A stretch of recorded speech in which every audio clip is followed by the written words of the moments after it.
Welcome everybody to tonight's home clinic. A home clinic is where we grab one quality coach and he presents on one specific subject for you guys to enjoy, and he usually does that from home. If you guys have been enjoying this series and would like to see it continue, we want to ask that you would like and subscribe below. Those things certainly help us to grow and is kind of that feedback to say this is a good thing. Keep this coming.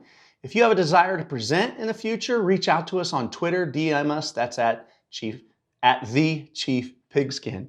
All right, without further ado, tonight's home clinic.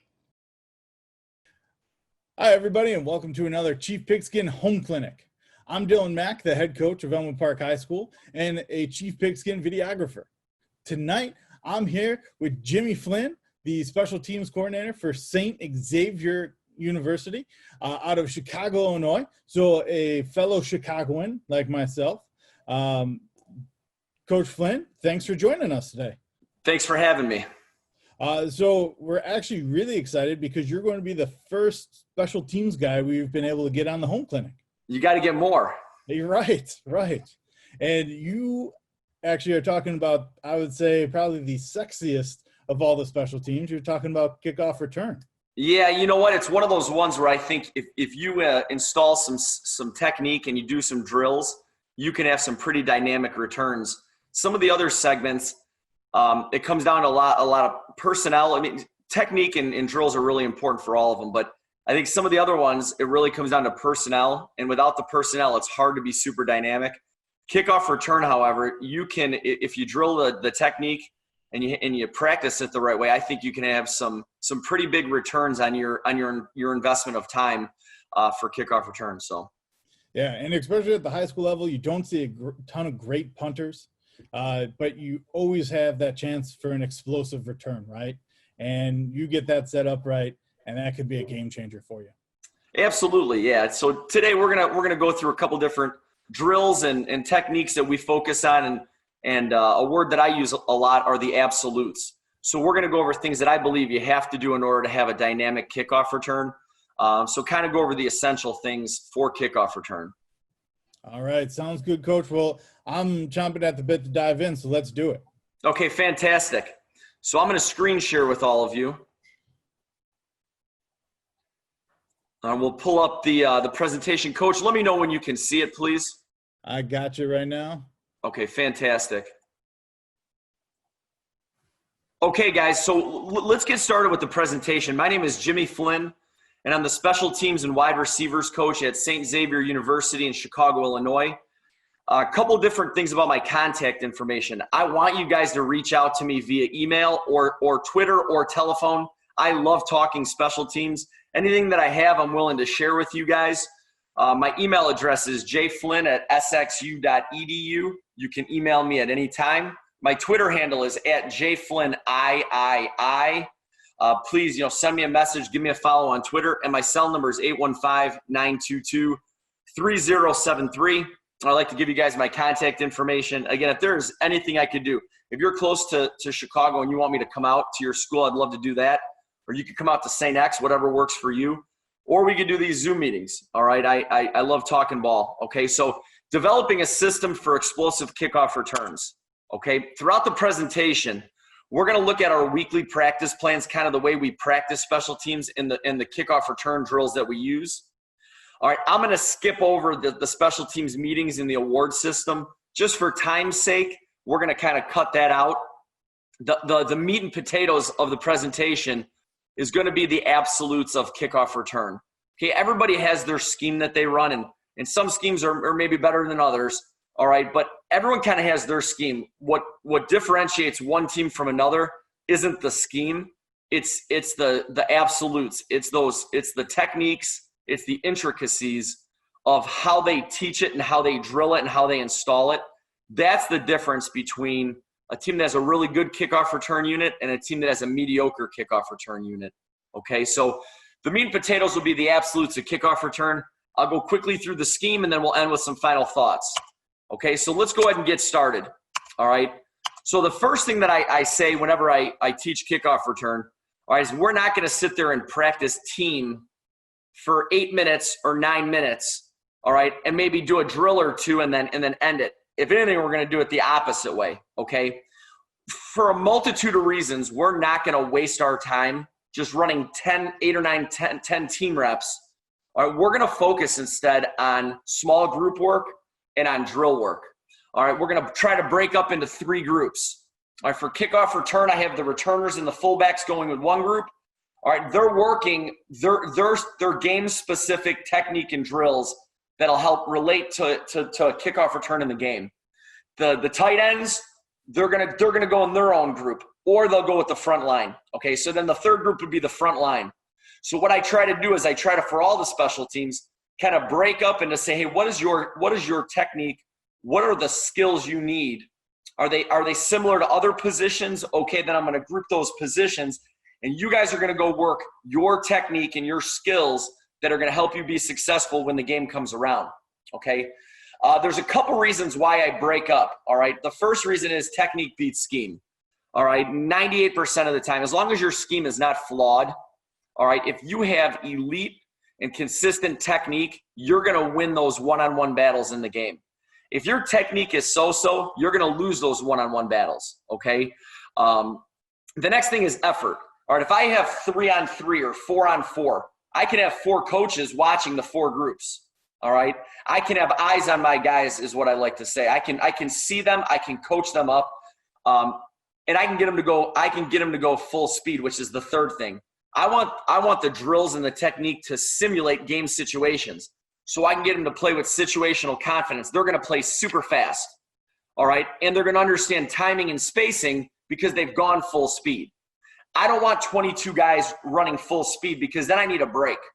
All right, here's the other thing. How can you coach your scout guys to know exactly what to do without taking 2 minutes of practice time to tell them what to do? All right, now I coach at the college level, and I can't do that. All right, I know, and I coached at the high school level for almost 15 years. Getting those scout guys to go hard, all 11 of them, and then 10 seconds later go hard again, you're standing there wasting time. So if we go 4-on-4 or 3-on-3, it's group 1, group 2, group 3, group 1, group 2, group 3. We're able to get a ton of reps, all right, 20, 30, 40 reps, and the guys aren't dead. They're not tired. They're going full speed, and there's coaching going on the entire time. How do we do this 75% drills and 25% team? Well, it starts in the meeting room. Okay, so it's just like, a sequence of teaching, for an educator. All right, they're gonna take notes in the meeting room. They're gonna watch film. We're gonna discuss it. All right, then maybe we go to the gym. Okay, and in the gym, it's a controlled environment. There's no rain, there's no wind, it's not cold, it's not hot. We're in a gym and we're walking through it. Okay, you're in this line, and here's how it goes. When we get out to the field, which is the next thing, there's landmarks. There's hashes, there's boundaries, there's end zones, there's the 10-yard line, there's the kickoff line, there's the line of scrimmage, whatever lines or goalposts you need, there's those landmarks, okay? The fourth thing that we do is we do our full speed drills. All right, 75% of the time, full speed drills. Every day at the end of special teams practice, we'll end with like 3, maybe 4 live reps. So what I'll generally do is go first team, we'll run a live team rep. Then the second team will run a live team rep, and then back to the first team.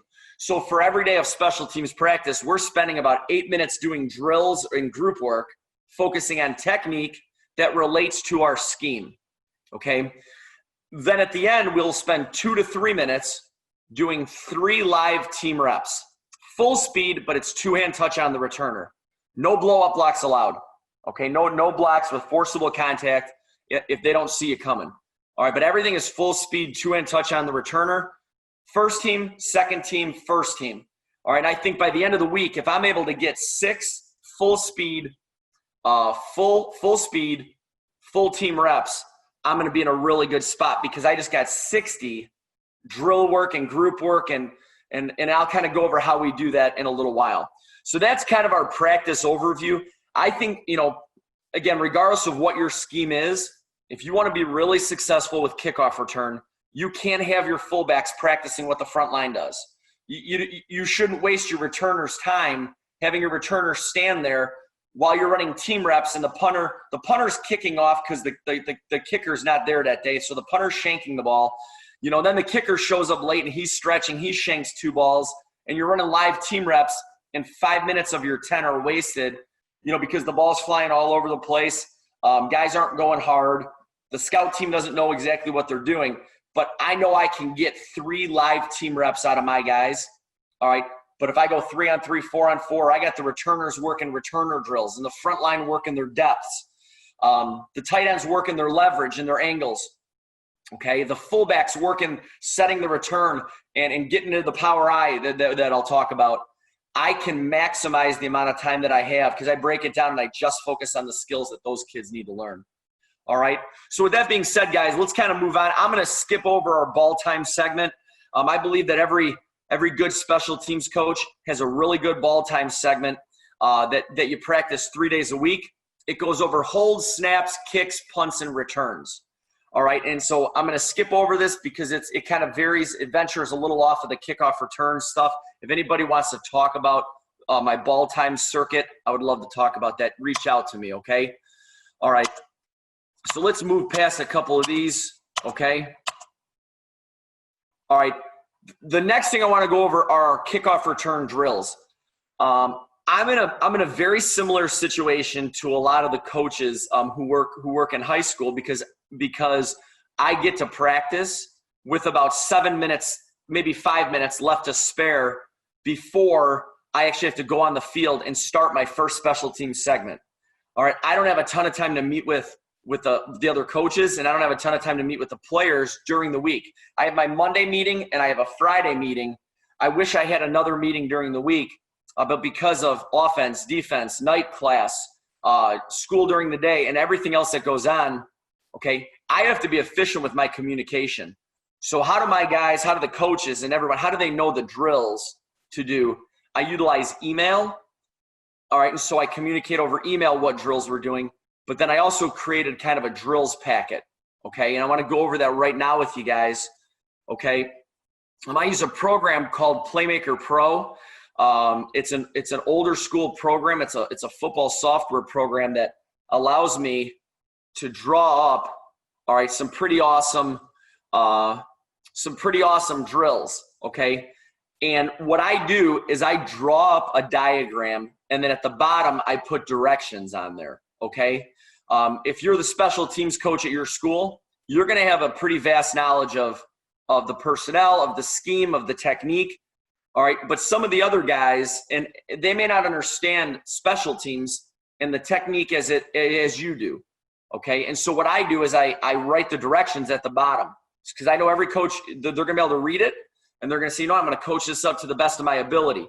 I've also found that if you break up into groups and you hand a coach a sheet of paper that has the drill on it with the directions at the bottom, they're going to follow it. I know I've heard a lot of times in high school coaches say like, hey, when during special teams time, no one really coaches, make them coach. Okay, that's my response. Hand them a sheet of paper with a diagram that has directions on the bottom and say, follow the directions. All right, and I know it sounds juvenile. It works wonders. You could use this for offense or defense. Because if they don't do it, now they're being insubordinate. They're just not following. They're just not following directions, and they're not reading. Okay, so we'll work, for example, right drops on air. Okay, we'll work left drops on air. At the bottom are the directions. All players' hips are going to be square to the ball. The front line is going to see the ball be kicked and don't leave early. The front line must know who receives the ball and where the returner is running. The front line's got to know where the tunnel is. The tight ends have to know where the tunnel is because they have to understand leverage. All right, the center is going to set the return. He's going to sprint to the hash. If it's outside the hash, he's going to get to the hash. If it's between the hashes, he's going to get to the ball. Okay? He's going to set the returns. The guards and the tackles are going to be 5 to 7 yards outside each other. All right, the front line is going to sprint to the 30, shuffle to the 25. They're going to the ends are going to get to the 20 nearest the hash, and the backs are going to get 10 yards in front of the returner, and they're going to see their guy coming down the ball, their guy coming. They're going to watch the guy catch the ball as well as see their guy coming down. All right. The non-returner is going to get 6 to 8 yards in front of the returner. All right, he's going to spy his man, which is backside 1. All right, if he can make the tackle, he's going to go block him. If he can't, he's going to sift up to the tunnel. All right, and so I draw all these drills out, and then I laminate them, and I put them in a binder. Okay, so we have right drops on air. We have left drops on air. Okay, we have the fit drill. This just teaches hands and feet. Okay, I always tell the guys, elbows in, thumbs up, leverage hand high, non-leverage hand low. My leverage hand's on the shoulder, my non-leverage hand's in the middle of the chest. As soon as I make contact, my feet are always gaining ground. So I don't deliver a block and stop or widen my feet. My feet run through contact, okay? Talk about head placement. Good leverage versus bad leverage. Good leverage is my knee in your crotch and my shoulder on your shoulder. If I have any more leverage than that, I have too much leverage, and too much leverage is bad leverage. We don't turn sideways. We don't put our butt in the hole. We don't turn our back. We stay square and we get depth, okay? So that's the fit drill, and it puts like 8 to 10 guys on a hash, and all we do is I blow a whistle and we work on our hand placement. Then we might work on our head placement. We might work on finishing, duck walking, and then tilting the guy, okay? So that's the fit drill. All right, if I have a team that likes to weave a lot and try to set you up and then beat you across your face, we might work on weaving the weaver or cutting off the weaver or maintaining leverage. Okay, so make sure when we turn around and we're back pedal shuffling that I keep my knee in your crotch, my shoulder on your shoulder. If you go that way, I go that way. If you go that way, I go that way. And I always keep my shoulder on your shoulder, my knee in your crotch. That never changes, okay? And then I throw the block. I keep my feet wide. I keep my feet moving, and then I duck, walk, and tilt the guy, okay? Once the block happens, the returner is going to run past you. Once the returner runs past you, the guy you're blocking is going to stop, and he's going to retrace upfield. This is something I see that's not drilled enough. I don't drill it enough, and I'm vowing to drill it more because this is the one that helps you. Instead of a 35-yard, 40-yard return, it's a touchdown, okay? You throw that block, and your feet are gaining ground, okay? And you got your leverage hand high and your non-leverage hand low, and you're starting to tilt that guy. He's going to then take off running upfield. Your job is to stop and get to his upfield shoulder, all right? And then we might throw a box-out block on him, all right, because he's going to retrace at the moment of truth. When that returner starts to run by and he realizes, uh-oh, I'm not going to be able to tackle the guy, he's going to retrace, so we have to finish on the upfield shoulder.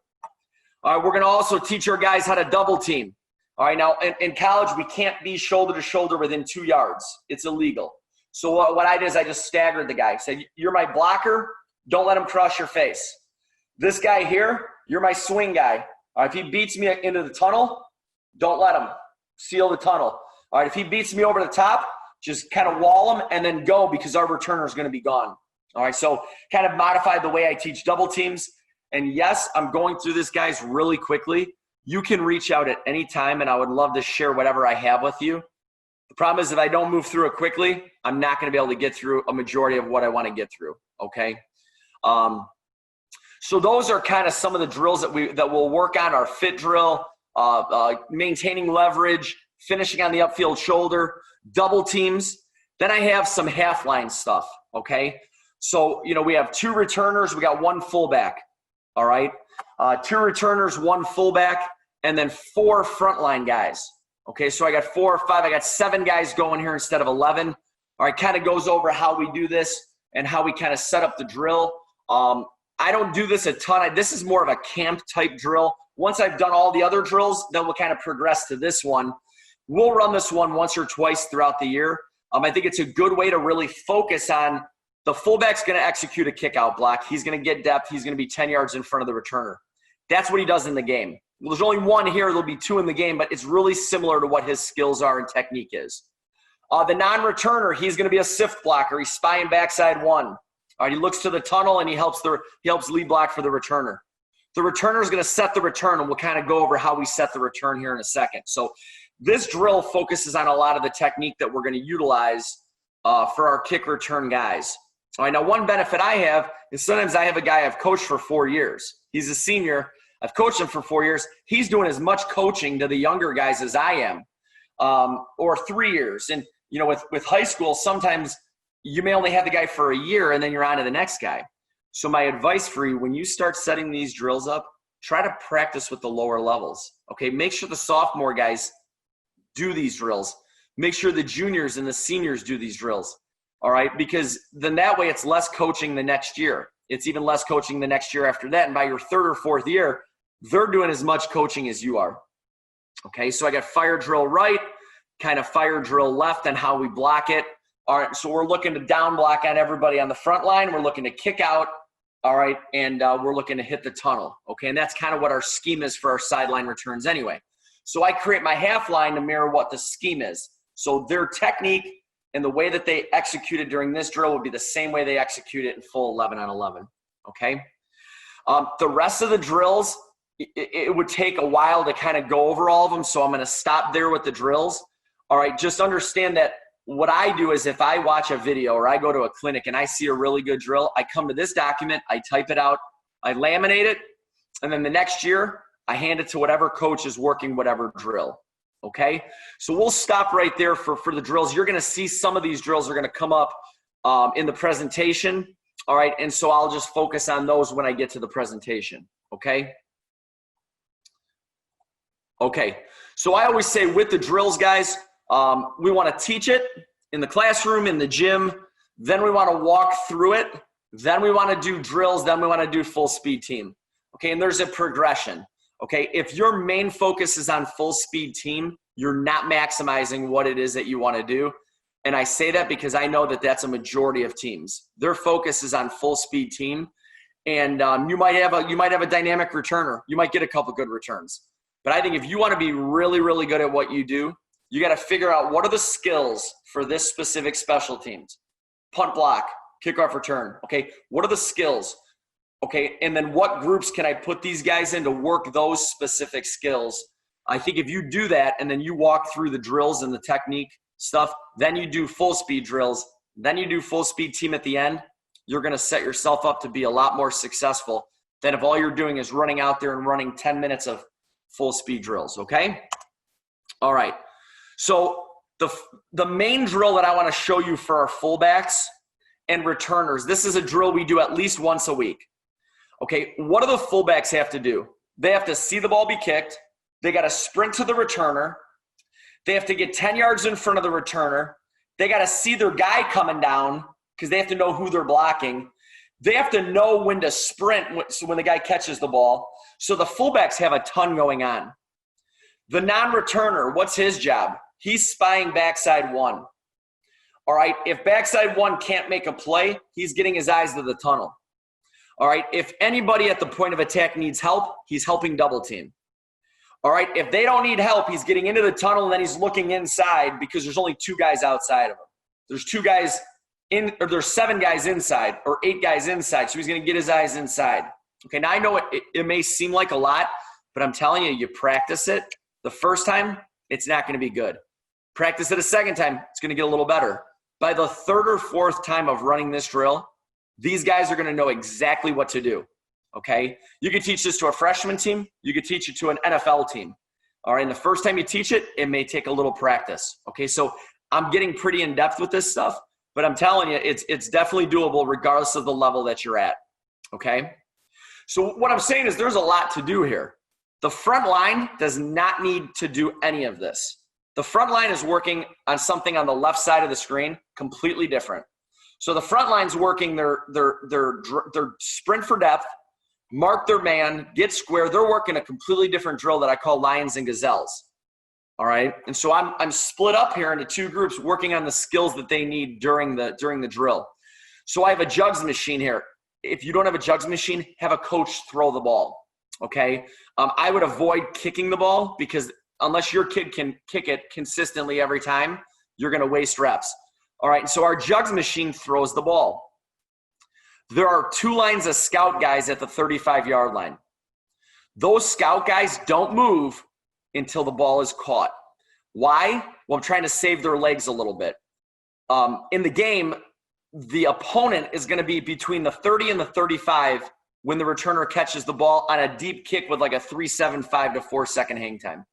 And that's about where the kickers are in our conference. So you figure out where the kickers are in your conference and where the kickoff guys are when the ball's caught, and that's kind of where you place your guys. So the drill is relative to timing and spacing. Okay, So there's 2 dots at the 35. That signifies L1 and L2, or R1 and R2 if you're coming from this side, okay? When the returner catches the ball, the scout guys go and they got to stay in the tunnel, and I'll show you a tight copy of it. The fullbacks are going to see the ball. They're going to sprint for depth. They're going to get 10 yards in front of the returner. All right, they're going to then set the return and then block 1 and 2 coming down. The non-returner is going to sell like he's sifting backside 1 away from the return. So that's his man. If his man can make that tackle, he blocks him. If not, he lead blocks into the tunnel and he picks up anybody who shows. All right, so here's what the drill looks like from the wide angle, okay? And so those guys are working, and there's the tunnel, there's the kick out, and the returner hits the drill. And you'll notice the timing was pretty good there, okay? We want all blocks to happen in a 5-yard window, whether it's the front line, the tight ends, the fullbacks. I want all blocks to happen in a 5-yard window. We get that because the front line and the tight ends drop back. All right, the fullbacks drop back. All right, and everybody kind of meets in that 5-yard window around the 25-yard line, okay, give or take. All right, so that's the wide copy. Here's the tight copy of the drill, okay? All right, here's the tight copy. Notice the fullbacks. They're going to sprint for depth. They're going to see the ball. They're going to get 10 yards in front. They're going to go. All right, and that's what the drill looks like. Okay, now there are some intricacies to the drill. All right, the first thing is this. I don't want the fullbacks flowing in the direction of the turn right away. I want these guys to run forward for a couple steps. Okay, run straight ahead for a couple steps. What that does is that funnels everybody in. If the fullbacks go right away, the kickoff team's going to flow right away, and I don't want that, all right? There's some other intricacies that we do. I said, but that's kind of the main thing. The fullbacks are going to run straight ahead, okay? The returner runs straight ahead. Now, we'll have the returner actually counteraction it sometimes, but one base way to install this is have those fullbacks and the returners, when you catch the ball, run straight ahead for about 5 yards, 3 to 5 yards. So you can get ready 7 yards, maybe he kicks a line drive. Go for 7 yards. That'll get everybody to suck in, then go. It's kind of like old school power when you tell the fullback, take a good J angle. Remember the fullback? He'd attack the line of scrimmage, then he would kick out. Okay, instead of running at the guy, you give that guy a 2-way go now. Actually, a 3-way go. He come at you or right or left. I want that kickoff guy to have a 1-way go, which is outside. He can't cross your face. So if I attack the line, then I go to get him. He's not beating me across my face. He's got to go over the top. Well, if that happens, I'm by him already, okay? So this is kind of what the drill looks like, all right? And we run this drill at least once a week. If one or two, right here, here's 1 and here's 2. If they get into the tunnel, if they cross face of the fullbacks, the returner knows it's an automatic bounce outside. We can't cut back because there's 7, 8, 9 guys who are going to tackle us. If we bounce it, there's only one guy out there. All right, it's either 1 or 2. It's the guy that didn't cross face. All right, and I believe that my returner is better than that guy. Okay, so we practice this, and you have to practice it because 1 or 2 is going to cross face, and if your guy doesn't see this, he's not going to know what to do. If 1 or 2 cross face, we bounce it. Okay, and so we practice this, and there's a coach down there saying, hey, 2, cross face, 1, cross face. Both of you cross face. Both of you go way outside, go over the top. All right, and so they know that the tunnel is between 3, which is where the bag is, and 1 and 2, which are my kickout blocks. That's the theoretical tunnel. It changes if 1 or 2 get into the tunnel. All right, and that's what the drill looks like for the fullbacks and the returners. The main drill that we run, okay?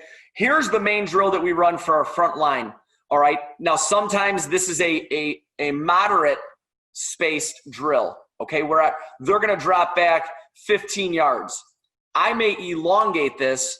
I might have them go 10 more yards out to the 50, 48 is where we're at. Okay, so I might elongate the drill and have them go full speed, full field, or I might even shrink it down even more and go to the 35-yard line, and they're only sprinting 5 yards, backpedal shuffling 5 yards to the 25. okay? And so it just depends kind of what I want to work on. Am I working on their hands, their feet, finishing? If I'm working on finishing, I don't need to run full field, okay? If they're not marking their guy and they're losing leverage in the retreat phase, in the speed phase, in the sprint for depth phase, and they're losing leverage, then I might go full field, okay? But regardless, this is what they do in the game. This is what the front line does. The front line sprints for depth. They mark their man, all right, which means they're going to look at him twice from when the ball's kicked to when they turn at the 30 and backpedal shuffle to the 25. I'll say 30 a lot because any deep kick, which is the 10-yard line and in, any deep kick, the front line is going to sprint to the 30, they're going to backpedal shuffle to the 25. Any kick that's not to the 10-yard line, I tell the kids there's no prescription for it. I can't tell you where to sprint to, but what I can tell you is get as much depth as possible because I want all blocks to happen in a 5-yard window. That's our rule, okay? And so we practice short kicks and medium kicks, but for this drill, we're sprinting to the 30, we're backpedal shuffling to the 25. We're going to get square, all right? I tell the kids stay as square as you can as long as you can. They're sprinting for depth, all right? I'm going to pause it and notice the guys are square. They're not turning sideways, okay? Because we get so much depth, the kickoff team must break down. The kickoff team can't run around us, all right? If you ever heard the old thing, avoid early blocks, you can't avoid early blocks against us because we're going to get us so much depth to where the returners are at like the 17, 18-yard line. We're at the 25. You go ahead and run around us, the returner's gone. He's past you, okay? So the returner is within 10 yards when you engage as a kickoff player, all right, which is what a good kickoff return team does. They sprint for depth.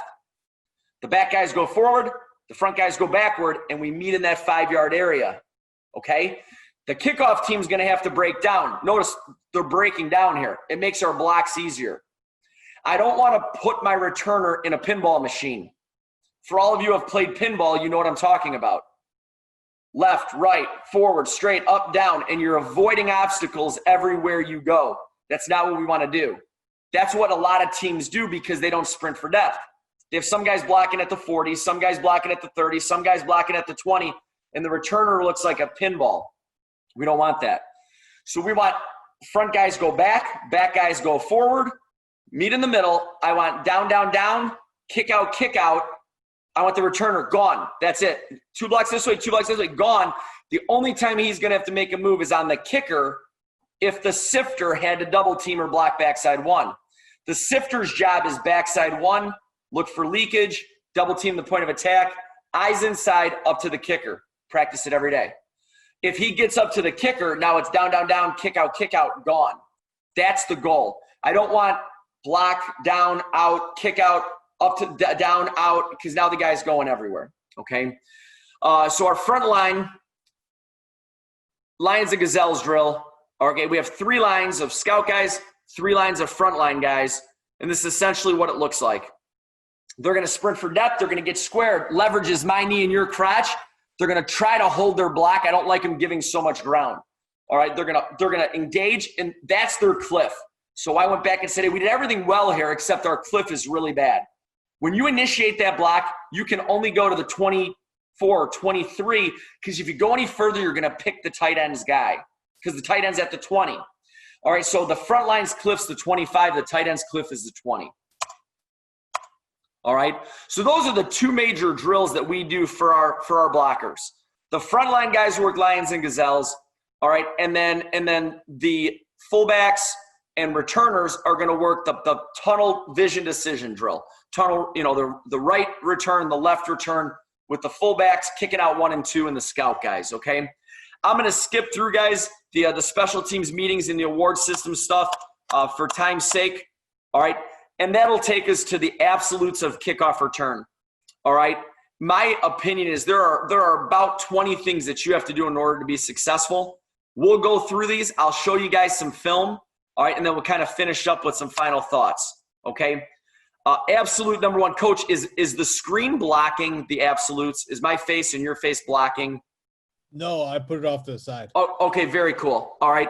So absolute number 1, guys, our kicker, our count begins when the kicker approaches the ball. we start counting from the sideline, guys. It has nothing to do with the kicker. So a lot of guys think like, oh, L1 is the guy on the left of the kicker, or it's from the left sideline. And the reason I say that is because if they go 6x4, all right, L can be on the right side, or R5 could be on the left side, okay? So L5 and R5 can be on the opposite side. So I say L1 is the first guy from the left sideline. R1 is the first guy from the right sideline.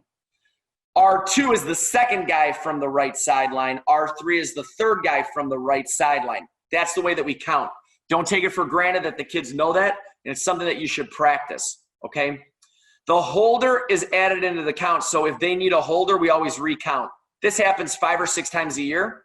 So if they add the holder in, I recount, okay? Because I don't want them to say, well, I had this guy. Now it's not that guy. So I say recount. I just do this. And everybody does this to each other, just recount. Okay, wherever the holder is, from the sideline, that's the guy you're blocking. If that's 5 and that's the holder, then that's 5 and that's your man, okay? We always block our man, period. We don't zone anything. We don't switch anything. If your man runs in the locker room, get to your landmark, lead through the tunnel, but you're always spying your man. Okay, we don't switch off and we don't zone anything, all right? And then alignment is key. I'll kind of go over the way we align right now, all right? The tackles are going to relate to the numbers 13 yards from the ball. All right, the tackles are going to relate to the numbers 13 yards from the football. We don't need to be 10 yards. If we're at 13, we take one step up, we're fine. We're at that line. Okay, we want as much depth as we can. Our hips are square to the ball. Don't turn sideways. Hips are square to the ball. Hips are square to the ball. Hips are square to the ball. Hips are square to the ball. The guards relate to the hashes, and the center relates to the middle of the field.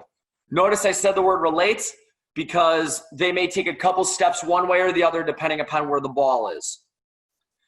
The returners are going to be 3 yards outside the hash. Now in high school, that would put your guys right at about the hash. Our hashes are a little bit tighter, okay? The fullbacks are going to be on the inside shoulder of the tight ends. I don't want the fullbacks and the tight ends on the hash. I want them way the heck outside the hash. Why? How many teams will pooch the ball in the middle of the field? Next to none. If a team's going to attack you short, they're going to sky kick to the sidelines, okay? We'll rally to the middle of the field. There's going to be 5 guys running to the middle of the field to get that ball from our team. We're fine. When they kick it to the sideline, there's going to be 1, maybe 2 of our guys. We don't have as many guys, so I want to take away the outside part of the field, and I want to rally to the inside part of the field. The tight end, is going to split the difference between the guard and the tackle. So the tight end is going to split the difference and then take 1 or 2 steps out because I want them outside, all right? For looking at the counting, here's L1, L2, L3, L4, and L5 from the left sideline. 1 is nearest the sideline, 5 is nearest the middle of the field. On the right, here's R1, R2, R3, R4, R5. From the right sideline, I start my count. So that's R1, first guy from the right sideline. Here's the kicker, okay? I'll go ahead and play the return for you guys. Notice the front line is going to sprint for depth. The fullbacks are going to get 10 yards in front of the returner. Kicker kicks a line drive, makes it hard on us. Okay, they're going to try to get square. We got a guy miss a block there. All right, but our sifter does a good job, and we're fighting to finish on the upfield shoulder, and we get a decent return. All right, and the timing was thrown off a little bit because of the line drive kick, but our guys sprinted for depth. The fullbacks got 10 yards in front, all right, and did a good job. Absolute number 2, all players must get significant depth, okay? So when I look at this chart, the front line is going to sprint to the 30 and backpedal shuffle to the 25. So the 25 is the cliff for the front line on any kick inside the 10-yard line. The tight ends are going to sprint to the 20 near the hash. They have to see the ball. They got to know the direction of the return, but that's their base landmark is get near the hash, get to the 20-yard line. Your cliff is the 20. I can't have the front line going inside the 25, and I can't have the tight ends going inside the 20. By more than a yard or 2. If I do, I'm going to pick the guy behind me. All right, and then there's going to be unblocked guys. So we got to have cliffs. Fullbacks, you're going to get in the split back or the power eye 10 yards in front, couple yards outside. You're going to see the ball, you're going to see the guy catch it, and you're going to see your guy coming down. So you got to scan all three of those. See the ball, see your guy coming down, see the guy catch it. Okay, when he catches it, fullbacks and returners run straight as a base. Okay, get that team to funnel in. So all teams must get significant depth. All right, I'm going to show you I put this on here for a couple of reasons, okay? A lot of guys, when they watch a video and they say, you know what Coach Flynn does, it only works in college. My guys aren't big enough. My guys aren't strong enough. My guys aren't fast enough to block the way that Coach Flynn wants me to have them block. So I'm going to venture off and I'm going to have them block a different way because I don't believe it's going to work, okay? Well, I show this clip and I'll show 3 more. We're an NAIA institution. We play really good small college football, okay? We're playing against a Division I top 25 FCS school in this video clip, and I'll show you 2 or 3 more video clips of us playing against a Division I school, okay? Their guys are all a step faster, 10 to 20 pounds heavier, and probably a little bit stronger, all right, if we're going to call a spade, than almost every one of my guys. I got a couple, okay? But that's the fact of the situation, okay? And everything I just told you guys to do on kickoff return, we do it, and we had a lot of success against Illinois State on kickoff returns because we focused on technique, we focused on drills, and we blocked the right way. We got square. We didn't turn sideways. We sprinted for depth. We took the charge the right way. They were breaking down already because we got so much depth, okay? Everything that we went over, we did, and we had a lot of success doing it. If you take 1 or 2 elements out of it, okay, now we're going to lose terribly, okay? So here is what the kick return looked like. You're going to notice the front line is going to sprint for depth. They're going to mark their man 2 times. When they get to the 30 at the same time, all right, they're all going to start to turn around and backpedal shuffle to the 25. Notice my fullbacks are at approximately the 20 near the hash. Sorry, the tight ends are at the 20 nearest the hash. And the fullbacks are 10 yards in front of the returner, getting in that power eye. Okay? Everybody's going to get square. Everybody's is going to try to create that funnel. And all blocks are going to happen in a 5-yard window. All right? So from the 20-yard line to the 24.5-yard line is where all blocks are happening. All right? If I try to put my returner up against Illinois State in a 12 to 15-yard battle zone, we're going to lose every time. Okay? We'll lose every time against teams that are equal to us. Okay?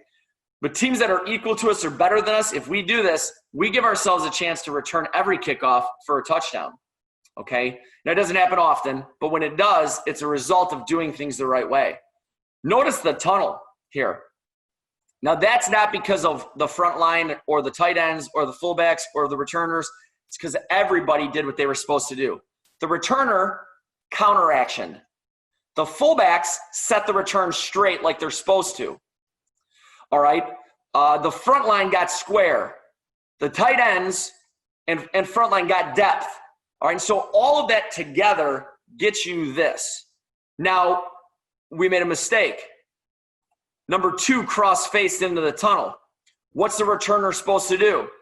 He's supposed to bounce it. It's a rule. It's an absolute.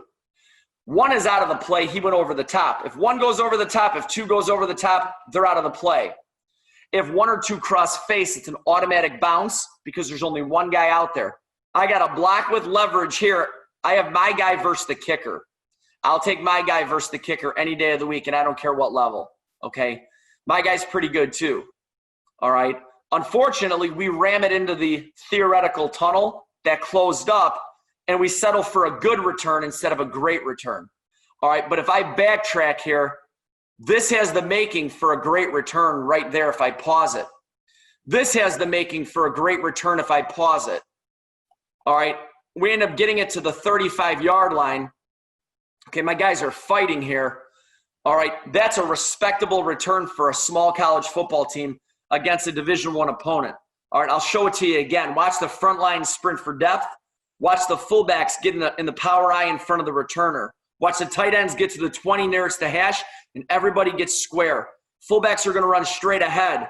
Returner's going to counteraction it just a little bit. 2 cross face, we should have bounced it. We didn't bounce it. We have a respectable return instead of a great return. Absolute number 3, we want to mark our man 2 times from the kick to when we get to the 30 and backpedal shuffle, or from the kick until the returner catches the ball if you're a fullback. So we got to see the ball be kicked. Don't leave early. Expect the ball to be kicked to you. You have to mark your man 2 times. Now, some guys don't do this. I do, because we don't zone anything. We don't pass off anything. I think that you got a 13-yard head start. You should easily be able to see the ball, your man, and the 30-yard line. No problem if you drill it and practice it. So I want my guys to know where the ball is. I want my guys to know when the returner caught it, and I want them to know where the man they're blocking is. Okay? Then we're gonna backpedal shuffle to get leverage. My butt is down, my elbows are in, my head is up, and I'm gonna foot fire at the 25 before contact if I'm a frontline guy. I'm gonna foot fire, I'm gonna keep leverage, and I'm gonna block my guy at the 20 if I'm a tight end. If I'm a fullback, I'm 10 yards in front, I'm seeing the ball, I'm seeing the returner catch it, and I'm seeing my man. When my guy catches the ball, I'm running straight for 3 to 5 yards, then I'm going to my block point. Okay? I'm going to show you a kickoff return here. Okay, we're going to mark our guy. You can see him turn around looking at their guy once or twice. Get leverage, get leverage, get leverage. We don't get leverage too well, and we get tracked down. I showed this because I thought it was a pretty good job by my frontline guys. Look at them, 1 peek, 2 peeks. Where's my guy? Get leverage, get my butt down. See, some of the guys didn't get their butt down. And on every kickoff return, you could drill it 1,000 times. You're still going to have little mistakes, okay? But if we can get the guys to get leverage, which is their knee and their crotch, my knee in the kickoff guy's crotch, my shoulder on his shoulder, no more, no less. I'm square. I'm sprinting for depth. You can get them to do these things, then you can fine-tune the mistakes that they make. Absolute number 4, stay as square as you can, as long as you can. You're not going to be square once you're blocking that guy and then you turn him. But you don't start turn. If I start turn, I'm susceptible both directions, okay? If I'm turned, I'm going to get eye stun and then beat across my face, okay? I don't need to turn sideways, okay? I'm going to get so much depth that they're going to start breaking down. I'm going to get square, I'm going to foot fire, and I'm going to deliver that blow. If that guy runs me over, it's too late for him because my running back is already imminent. Now, if I try to do that at the 40-yard line, if I try blocking at the 40 and the running back's at the 10, well, then we're wasting our time. We're spinning our wheels, okay? But when you get depth, you get square. We don't want to tip the direction of the return. We want to eliminate a penalty because we're not going to block in the back or hold now. We're not going to trail block, all right? That's not the way we block on kickoff return. That's the way we block on holdups for punt return. I want to eliminate an easy eye stun. Okay, so I don't want to get beat here and then this way. Now I got to honor it. All right, we want to get our shoulder on their shoulder. Want to stay square. Okay, so again, this is the drill that we run, and we drill this. We drill this all the time. I'm yelling foot fire in the background. Okay, so that's our drill. This is how we work on staying square. Absolute number 5. If you don't have leverage, get it. Once you got it, good, and then keep it. I love these sayings, and I steal these sayings from other people. All right, and I say them all the time. If you don't have leverage, the kids will say, get it. And then I'll go, once you got it, they'll say, good, then keep it. All right? And I make the kids learn my little sayings because they know, did you get leverage? No, you didn't. All right, were you square? No, you're turned sideways. Go in the back of the line. Give me another guy that's going to do it right. Okay? What is leverage? Define it. It's not you 5 yards outside the guy. If you go 5 yards outside of him, you're going to get eye stun. You're going to create a penalty. It's your knee in his crotch, your shoulder on his shoulder, no more, no less. Stay square and don't lose that relationship. See the ball be kicked, get good drop depth. Mark your man twice, all right, and then backpedal shuffle and get to your cliff. Foot fire, get your elbows in, and you deliver the blow. Once you get to your landmark, then you can go.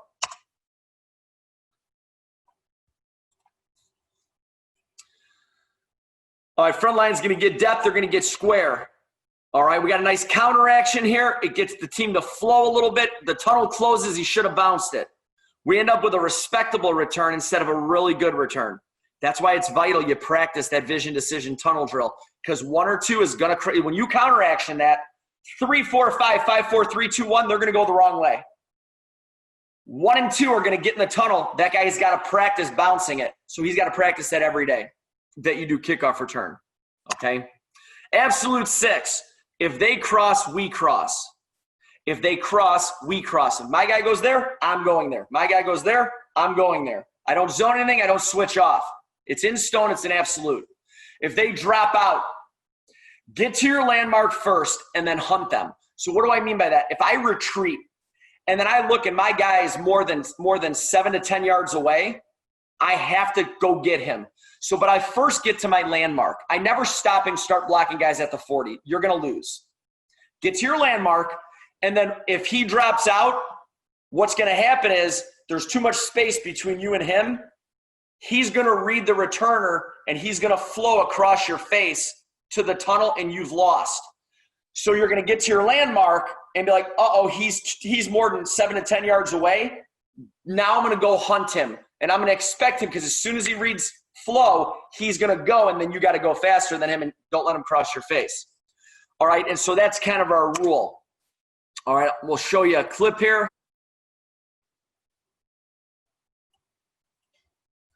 All right, we'll show you a clip here. Watch my tackle on the bottom of the screen.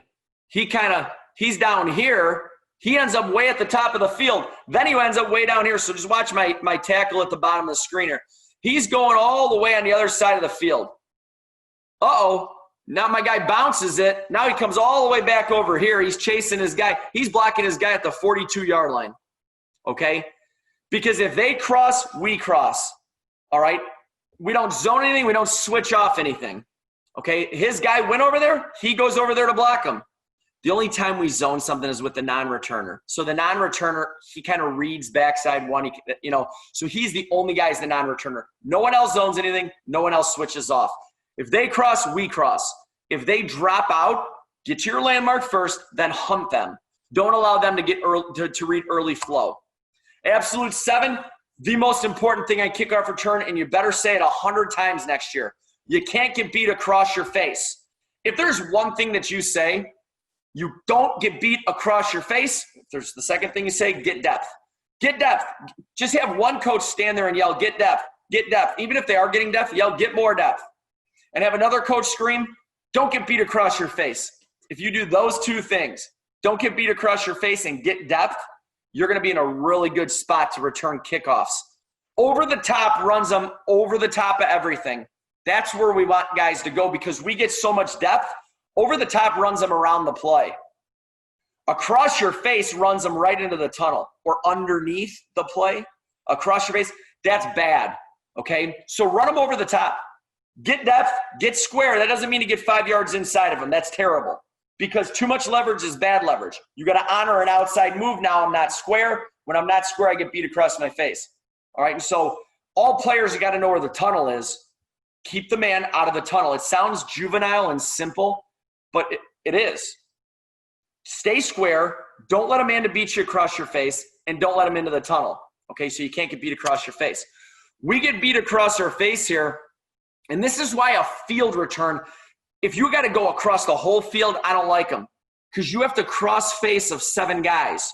I'm going to pause this here. I would much rather run a boundary return. Here's why. I'm going to counter action. So pretend this is a boundary return. I'm counter actioning right now. 1, 2, 3, 4, 5, 6, 7, 8 guys. Which way are they all running? They're running this way because they see the counter action. I only have 2 or 3 guys backside to contend with. So I'm going to counter action it, and I only got 2 or 3 guys to beat. That's why I love boundary returns. This, unfortunately, was not a boundary return. This was a field return. So I got to catch it. How many guys do I got to cross the face of? 1, 2, 3, 4, 5, 6, I think 7 guys.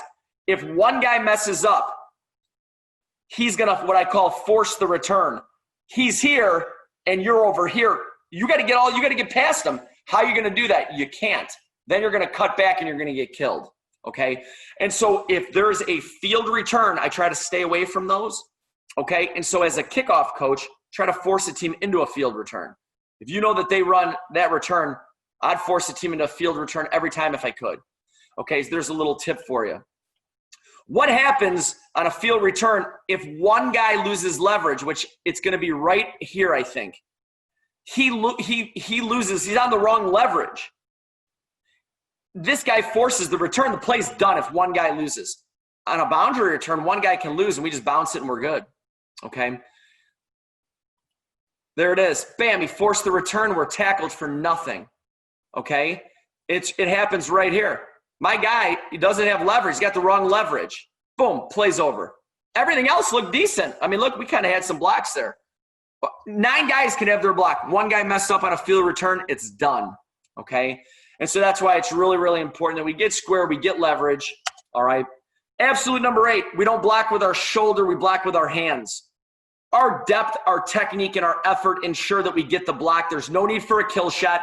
If I see a kill shot happen, I get on the guys because more times than not, you're going to get called for a block in the back or a penalty or you're going to miss. Those are the 3 things that happen when you throw a kill shot on special teams.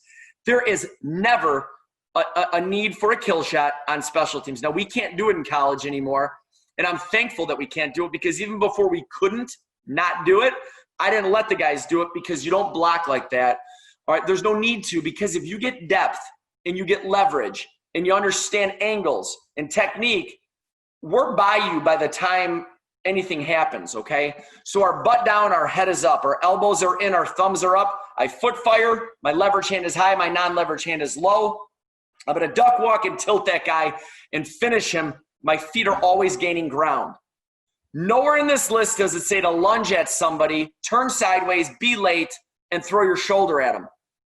Every time we do this, it negates a big return.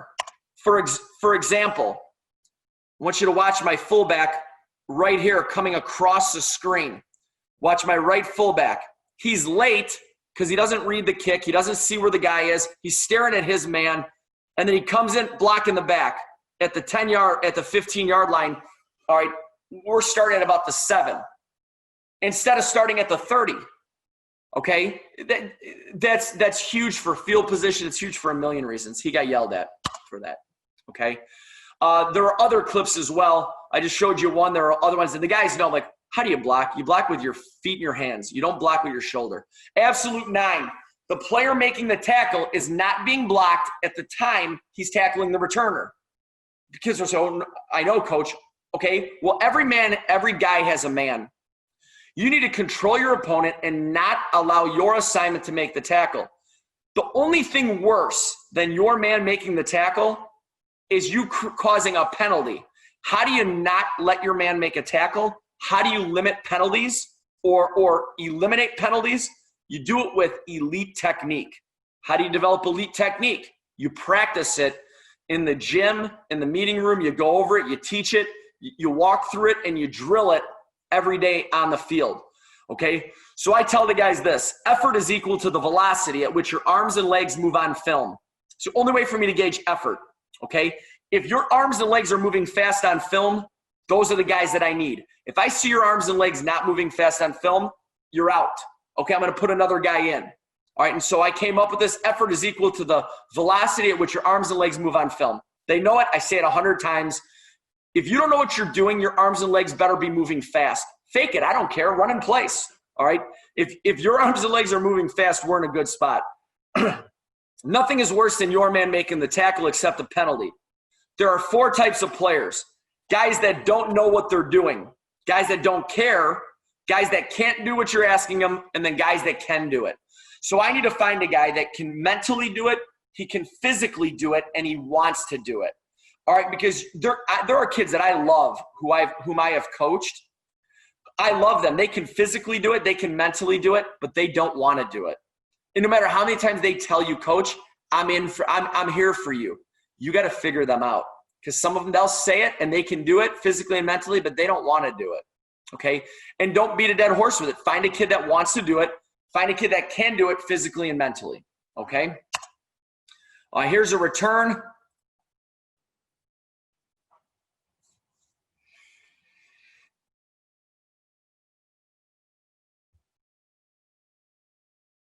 All right. And you'll notice at the point of attack, I got 3 or 4 guys kind of standing here. Okay. And I remember I stopped the film. If I'm watching here, okay, if I pause it, this guy right here, his guy's making the tackle and he's just kind of like standing there. He didn't understand leverage. He didn't understand technique for blocking. He didn't finish the play. He just kind of stood. I went back and said, either I'm not doing a good job coaching you, I said, or this is an effort thing. All right. Another little story, first game of the year last year, the best kickoff return guy I have ever coached as a blocker, the first game of the year was absolutely horrific. All right. And sometimes, it takes a game or two, because when the lights get on and you could drill it 100 times, they get nervous, or they blank out, or they revert back to what they did before. So I had a talk with the kid every week after that. He was amazing. So I just wanted to tell you that sometimes maybe you didn't do a good job as a coach. Maybe you taught the wrong thing to the wrong player, or the right thing to the wrong player. So you got to figure out, are you teaching the right thing to the right guy? Okay, if you are, all right, now, did that kid did he kind of crap himself? Because that kind of happens sometimes. Give him another shot and see how he does. If he's an effort kid and he has the talent, maybe and that's what happened with our player last year, and he was amazing for me. If I'd have pulled the plug after week 1, we would have been in a world of hurt. Okay, so one more time, you kind of look around here, and some guys are kind of standing around, and the effort's maybe not there, and a guy's making a tackle. It's like, well, what are we doing here? Okay, all right, and so that's why I showed that one. There are 4 types of blocks. You got to teach base blocks, double teams, kickouts, and sifts. Okay, base blocks happen 90% of the time. We're going to get square. All right, kick out blocks are when the fullbacks attack the line, then kick out. They're turning sideways to kick out. Okay, double teams, you got double teams. You got to teach the technique, the foot placement, the hand placement for how to double team. The guy nearest the tunnel is going to engage first, because we don't want to have the other guy knock the guy into the tunnel. So the guy nearest the tunnel engages first, then the other guy helps clean up. Okay, it should sound like this on a double team. That's kind of how the blocks happen. The guy nearest the tunnel, then the next guy, boom, boom, okay? And then a sift block, your non-returner is the key, and I'm going to get to that later. That sift block is vital for you. If you want to return kickoffs consistently, that sift block is huge. All blockers use their hands. They never block with their shoulder. All right, so I'll show this clip here. Here's our kickoff return. All right, you can watch the front line and the tight ends execute a base block. The non-returner is going to sift. The fullbacks are going to kick out block. All right, there it is. That fullback needs to not pad his feet. He needs to run his feet a little better. So I tell the fullbacks, you're not foot firing. You're going to run your feet unless that guy crosses face. Come on, take a better angle. See how he kind of ran, the fullback ran at him, and then he gave that guy a 3-way go down here on the bottom, number 2. Or number 1, sorry, number 1. He kind of gave him a 2-way go, all right, and if that fullback would have taken a better jangle, we would have been in a better spot. All blocks must occur in the battle zone. We've talked about this. I want all blocks to happen in a 5 to 7 yard window. Front line get to the 25, tight ends get to the 20, fullbacks 10 yards in front, lead up. You're still blocking your man. There's no prescription for a short kick. 12-yard line and out, 10-yard line, 12-yard line and out. Get as much depth as you can. Coach, well, how much? I want all blocks to happen in a 5-yard window. Get to that window. Be an athlete. All right. I showed this from earlier. All right, we'll take a look at the battle zone. All right, I'll pause it when we get to the battle zone. All right, right here, okay? So all blocks are happening in that 5 to 7 yard window. All right. 1 and 2, close face. We still get it out to the 27, okay? Absolute 12, this is what our fullbacks do. Our fullbacks just don't go running up blocking guys. When the ball's kicked, our fullbacks retreat. They're going to protect. They're going to kind of be the returner's entourage. They're going to be the returner's bodyguards. The fullbacks still have their man that they're blocking. They don't pass up a block, okay? But they got to get depth. Drop to the returner, see the ball be kicked, see it in the air, and see the returner catch it, and we got to see the guy coming down. So they have to be able to see a lot, okay? Take a great J angle on the block. All right, now I form a power I. Excuse me, if I were going to recommend something to you guys, I would say just go split backs. 10 yards off the returner, 3 yards outside. If we're going right or left, it's easier to do that, okay? It's something I'm thinking I might switch to. I just have a little more time, and I coach these guys. For me, I have the fullback to the return is 5 yards outside. The backside fullback stacks the returner, okay? But that's 2 jobs they got to learn. If they go right, they're doing this. If they go left, they're doing this. So say, who's my stack back? Who's my outside lead back? It's easier if you just have them split backs. Have both fullbacks 3 yards outside the returner, so they're 6 yards apart. All right, 10 yards from the returner. Okay, so I showed you this power eye drill that we do. You could call it the split back drill. We do this every day. Okay, scout guys are coming down. Fullback's got to set the return. Returner works their counter action or setting the return. They got to see what it is, a vision decision drill. All right, now here are the intricacies that I put in. For high school, if I were to go back, I would probably I would start by telling my fullbacks and returner, just set the return, run, catch the ball, and run straight for 5 yards, then go. I would have that be my base. But what I do, because I have a little more time, if we catch it outside the hash nearest the return, on the hash to the sideline nearest the return, it's an automatic counteraction for the returner. The fullbacks still set the return, the non-returner still sets the return, but the returner himself counteractions it on any ball from the hash to the sideline. I think you can end up getting there. This is awesome. This freezes 8 guys. This freezes everybody outside. So I want to try to set up those boundary returns, okay? It makes the 1 and 2s block a little more difficult, but it makes 3, 4, 5, 5, 4, 3, 2, 1 really easy, okay? If 1 or 2 cross face, the fullbacks will log it. So that's the rule on counteraction. Okay, if you just watch the return happens over here, watch their guys, what they do. I'll say kind of now, all right, now, boom, the counteraction happens, everybody runs that way, and it opens up the window. I'll show it to you again. Ready? Now, watch their guys flow, and then we come back. All right, the counteraction is an awesome thing. Hash to sideline, nearest the sideline of the return, we counteraction it. If my guys catch it between the hashes, they're going to set it with the fullbacks. Fullbacks run straight, non-returner runs straight, returner with the ball runs straight. We do this because I don't want to get caught to the leverage side of a tackle. We can't counteraction something way away from where we're returning it because the guys are going to flank us. We got to go quicker. So we're not going to counteraction something in the middle of the formation. We're going to just set it, then go. Okay? So we catch it between the hashes, run straight, don't counter it. That's our rule for middle of the field. Okay, so here's the kick. We catch the ball in the middle of the field. The returner is going to run straight ahead, then go. All right, and we do that because we don't want to get flanked by a guy who's getting blocked into us. All right. Absolute 15 far field return. So say we got to cross 8 guys' faces or 7 guys' faces. We have to catch it. The fullbacks and the returner and the non-returner, you got to go right now. Get the heck out of there. And I also tell on a field return, the blockers to the field, you're going to have to get to the 25 and then go get your guy a little quicker because they're going to read flow and they're going to get the heck out of there a little quicker, okay? So if the ball's caught outside the hash, away from the return, we got to go right now. All right, why? Because we have to cross the face of 7 guys. This is a really hard return. I try to avoid this return if at all possible. We don't audible, we don't switch the call. If they kick it there and I didn't do my homework, well then it is what it is. I showed you a pretty nice return. Go, go, go, go, go, go.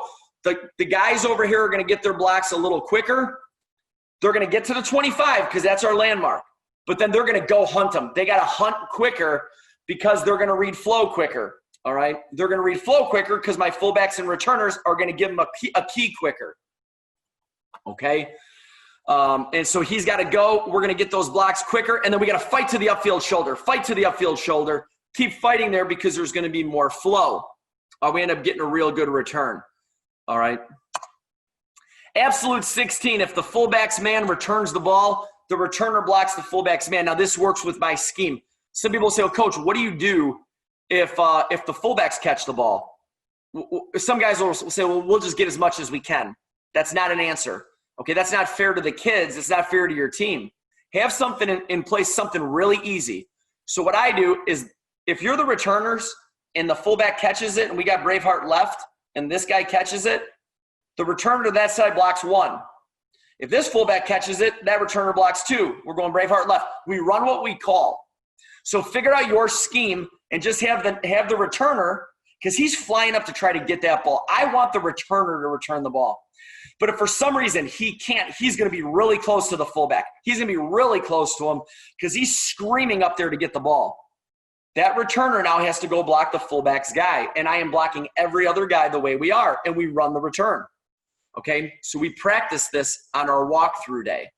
Couple reps, 1 or 2 reps. It takes 30 seconds to practice. I call it the switch drill. You got to come up with a switch drill. All right, my first year at St. X, we had a couple opportunities we did not do a good job. Okay, and so then I added it into our walkthrough. In the last couple of years, we've had 1 or 2 a year where we get 15, 20 extra yards because the returner blocks the fullback's guy, and we execute the switch drill. We don't audible on the fly. We run what we call. You got to have an answer for short kicks. Don't be careless. All right, here's an example of our team not doing a very good job, okay, of the switch drill. It's kick to the fullback. We have to go you, me. All right, now the returner needs to go and block 2. He doesn't do that, and 2 makes the tackle. So I wanted to show you I did not do a good job. This was 3 years ago. And after this rep, I said, doggone it, we could have had a return here. All right, and because I didn't do a good job of walking through it and getting those mental reps and running 1 rep a week or 2 reps a week, this is what happens, okay? Absolute 17, the returners are going to catch the ball moving forward, all right? It gets you 5 extra yards per return. So I want you to catch the ball with your shoulder square moving forward returners. Don't catch the ball going backwards, all right? Here's a rep here of our returner catching the ball, all right? Doing an okay job. Watch the returner. He's doing okay. He's coming forward a little bit, and I don't want him out of control. If he's flat-footed, there's no way he hits that tunnel. The tunnel was closing. Now, if he hits it a little quicker, it might have been a touchdown. Ready? Boom, right there. He might now have leverage, all right? And that's the difference between a touchdown and no return. So the returner's got to catch the ball moving forward with his shoulders square, under control. I don't want him flat-footed. I definitely don't want him moving backward. Here's an example here of a returner who wants to get yelled at in films. Going backwards to catch a ball. Now watch what happens. He's going backwards. Again, he's going backwards. Now watch what happens when he gets to the tunnel. Look at that tunnel right there. All right, now, I'm getting mad right now revisiting this. Look at the tunnel. If he caught that ball moving forward, it's a safety and a kicker. Maybe he jukes a guy. We're at least getting 10 more yards. Instead, the tunnel closes and he gets tackled by 6 people. And I told him, you deserve that. All right. Catch the ball moving forward. Now, we practice this every day. They get 10 to 12 catches every single day during ball time. And they're catch it coming forward. Absolute 18. The returner must enter the tunnel or bounce it. We're not allowed to cut back. If you cut back, you're going to get tackled by 12 guys because that's where they're getting blocked to. All right. If 1 or 2 get into the tunnel, bounce it. If 3 gets into the tunnel now changes because remember 4, 5, 5, 4, they're all getting blocked that way. So if 3 goes into the tunnel now changes. So that it could be there, it could be here. All right. And so they have to know where the tunnel is. Okay. I'm going to show you an example of a kid I love. He's a tremendous running back. He's a tremendous returner. And he cut back and he got tackled by 7 guys. Now, our front line did not do a good job. All right, they're blocking at the 30. They're jogging. And he cut back, and look, it looks like there's 5 guys unblocked. Well, the reason it looks like there's 5 guys unblocked is because we're blocking the guys that way, right to where he's running it. So, well, coach, there was no tunnel. If there's no tunnel, what do? You bounce it. See, look right here. If all he would have did, counteraction that, right here, it's 1, 2. There's maybe 2 guys outside. I got to contend with 2 guys. Instead, he's cutting back, and he's got to contend with 7. Okay, and then this is what happens. Free runners, he's tackled by multiple guys, okay? So you can never cut back, okay? Absolute 19, The returners need to get to the 20-yard line as fast as they can. Counter it, set it, or got to go now on a far field return. Our returns are based on timing. Front line gets to the 30, back pedal shuffles to the 25. Tight ends get to the 20. Fullbacks, you're 10 yards in front. Returner, catch it coming forward. Fullbacks, don't pitter-patter your feet. Sprint, take a great jangle, and keep your feet running on contact. Everybody else, foot fire on contact, feet gain ground when you block. All right. Here's an example. And Coach, we have about five more minutes left, okay? Yeah, no problem. Awesome. Here's an example of our returner catching the ball and then go. And he is flying because he knows the tunnel may be really small. Do you see how small the tunnel was? But it's there. Okay, it doesn't look there. The tunnel doesn't look like it's there. I mean, if I pause it, I'll pause it where it doesn't look like the tunnel's there. It doesn't really look like the tunnel is there. Okay, I got a guy in the tunnel. I got a block here. He has his head's on the wrong side. Okay, but he trusts that the tunnel's going to, and it's there. It's about 2 yards wide. And we get out to the 40. If he starts cutting back, and how does he have confidence in the tunnel? You drill it. You run that drill with the fullbacks and the returners, and you run it, and you keep running it, and you run it, and maybe you tweak it, and you have the tackle. No, the 3 come down. So you got 1, 2, and 3 come down.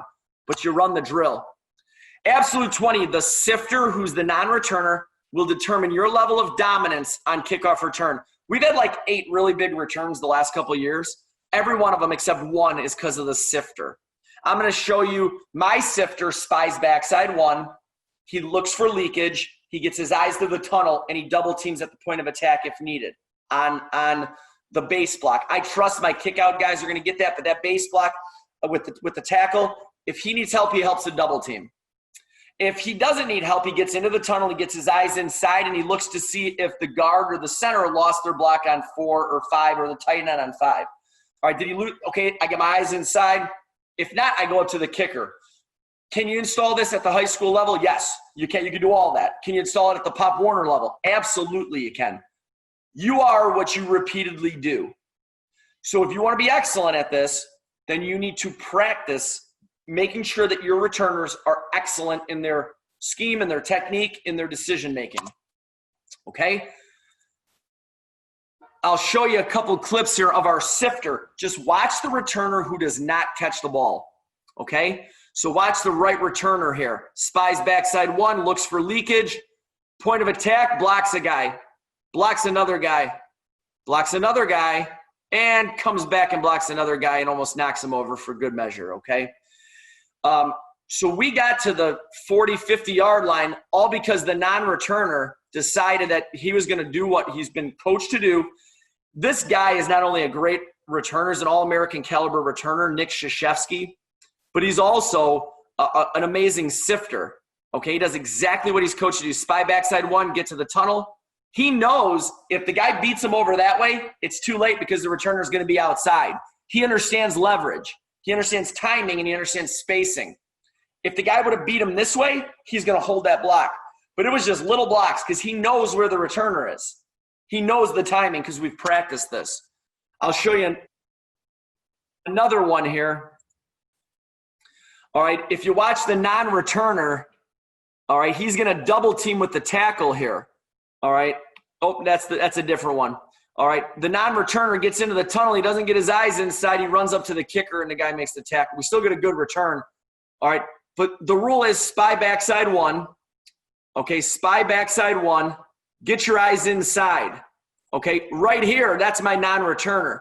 He needs to be looking inside. If he looks inside, he picks up 27. Now, I still think my returner's tripping up here. All right, but if he gets his eyes inside – and my returner gets his balance, it's him versus the kicker, okay? Instead, 27 makes the tackle, all right? And so spy backside 1, get your eyes to the tunnel. If you need to double team, double. If you don't, get your eyes inside. All right, get up to the kicker. All right, here's another one. Non-returner, look, bam, and he throws that block there. And we're off to the 40-yard line. Without that block, we're tackled at the 20. So you got to have rules. And they're base rules. They're absolutes. Spy backside 1. Pick up leakage. Double team if they need it. Get into the tunnel, get your eyes inside, get up to the kicker. Okay? Here's the one where my non-returner double teams with the tackle. That's my non-returner right there. He's going to double team. The tackle crosses face into the tunnel. So we double team. Bam, the tunnel changes. So 3 crosses face, 4 is blocked that way. The tunnel changed. The returner hits the tunnel, and we double team at the point of attack. And now the sifter gets lost because he double teams, and we beat the kicker, and it's a touchdown. Okay? And so the goal is to not have to use the sifter. Get the sifter up to the kicker, flatten the kicker, and score. But if we need the sifter, we use them, okay? I'm going to forego going over our kickoff return scheme, guys. I kind of talked a little bit about it. My kickoff return scheme is not what's going to make your kickoff return really good. What's going to make your kickoff return really good are the drills, the way you practice it, and the technique that you teach your guys, okay? We'll skip through the scheme stuff. Okay, just some final thoughts, guys. Make sure you get depth. Make sure your guys get square and stay as square as they can as long as they can. Blocks occur with your hands and moving your feet to maintain leverage. They don't block with you coming in on the side and hitting a guy. If you deliver a blow with forcible contact, you're going to create a penalty. You're going to miss the block. Okay? And those 2 things are obviously bad. So we want to make sure we block with our hands and our feet are always gaining ground. Returners, trust the tunnel. How do you trust the tunnel? You practice it, coach. You drill it. Returners cannot cut back into a leverage tackle. Either they hit the tunnel or it's an automatic bounce. Practice plan, 75% drills, 25% team. Try to get 2 or 3 team reps, and the rest of the time you're just doing drills that relate to the scheme and the technique that you need. Remember, technique beats scheme. Technique transcends every aspect of football. Offense, defense, special teams. Teach really good technique, and the guys can go on the field and they can execute it. Practice what you preach. Remember, that what you do and what you preach is what you're going to be good at. Okay, you have to drill it and preach it and practice it and walk through it and teach it. The coach must invest time, coaches, and players if you want to be good. Look for players who give 110% effort and have a positive attitude. So those are my 2 core values.